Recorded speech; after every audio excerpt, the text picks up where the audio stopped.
I trusted my family, then found out they took everything. You know how people always say family is everything? Well, I believed that.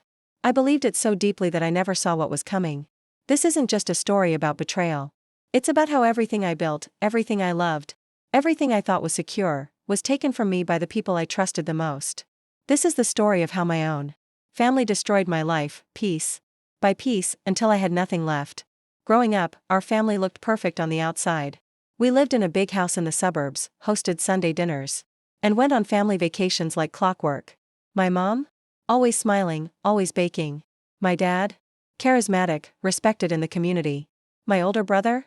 The golden child. Me? The peacemaker. The emotional glue. We weren't rich, but my parents always told us we were comfortable. That we were fortunate. Looking back, I think they were setting the stage. Because while I was dreaming of building a future, they were quietly plotting how to take it all. I worked my ass off in college. No handouts. I took out student loans, worked part-time, and graduated with honors. By 25, I had started a small but growing marketing agency. Just a team of 3, then 5, then 20. Within 5 years, we were pulling in real money. 6 figures, then 7. I bought a house. I helped my parents pay off their mortgage. I gave my brother a job, twice, after he messed up and got fired elsewhere. I even set up a trust fund for my niece. You'd think I was the favorite child now, right? Wrong. Behind the smiles? They were watching. And waiting. Looking back, there were signs. Little things that didn't make sense. Like how my mom would guilt trip me for working too much. Or how my dad kept hinting that I should put the house in the family's name, just in case. Or my brother always asking for short-term loans that never got paid back. But the biggest red flag? I had asked my dad, who used to be an accountant, to help me handle some of my company's taxes during our first big year. He insisted I give him full access to everything, just to help. Said it would save me thousands. I trusted him. Why wouldn't I? He was my dad. It started with a random phone call from my bank. They were checking on a large withdrawal, $40,000. I hadn't made it. Then I checked my business accounts. Gone. Tens of thousands transferred out. Flagged as consulting fees or management bonuses. Every transaction linked to a shell company my dad had registered under a fake name. My lawyer friend helped me dig deeper. Turns out, the trust fund I set up for my niece? It didn't exist. The house I thought I owned outright? My parents had quietly filed a quitclaim deed months ago, transferring it to a company they controlled. Everything I thought I owned, everything I thought was mine, wasn't.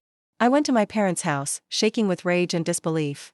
I confronted them, face to face, showed them the documents, the wire transfers, the deeds. My dad looked me straight in the eye and said, "You owe us everything you have. We gave you life. This is just balancing the scale." My mom stood silently behind him. My brother? He just laughed. "You're not the only smart one, little sis," he said. Asterisk, you just thought we'd never catch up. Asterisk, I left that house feeling like I had just buried every part of my old life. Because I had. The next year of my life was hell. Lawsuits. Lawyers. Frozen accounts. IRS audits. Turns out, my dad had been using my business to launder money. My brother? He forged documents under my name. They weren't just stealing from me. They were ruining me. They had turned me into the fall guy. My employees, gone. My clients, gone. My business, destroyed. And worst of all? I couldn't prove half of it. Because I had trusted them with everything. No paper trail. No prenup. No backup. I hit rock bottom. I sold what little I had left to pay legal fees. Moved into a one-bedroom apartment. Worked freelance gigs just to survive. But pain teaches you things success never can. I learned to protect myself. I learned to say no. I learned to trust only what I could verify. And slowly, painfully, I began to rebuild. Not for revenge. But for freedom. One night, a year and a half after it all fell apart, I got a letter in the mail. No return address. Inside was a note, written in my dad's handwriting.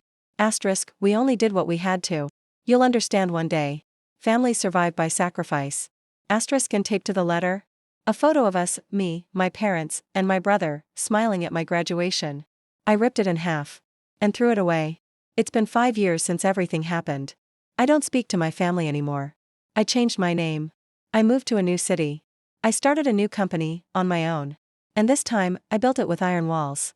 Iron walls no one can break through. People ask me sometimes, do you regret helping them? I used to. Now? I regret trusting them. But I don't regret surviving. Family isn't always the people who raised you. Sometimes, it's the people who stand beside you when everything else falls apart. I lost everything. But I found me. So if you're out there, listening to this, and you've been betrayed by the people you trusted most, just know. You are not alone. And you can come back stronger.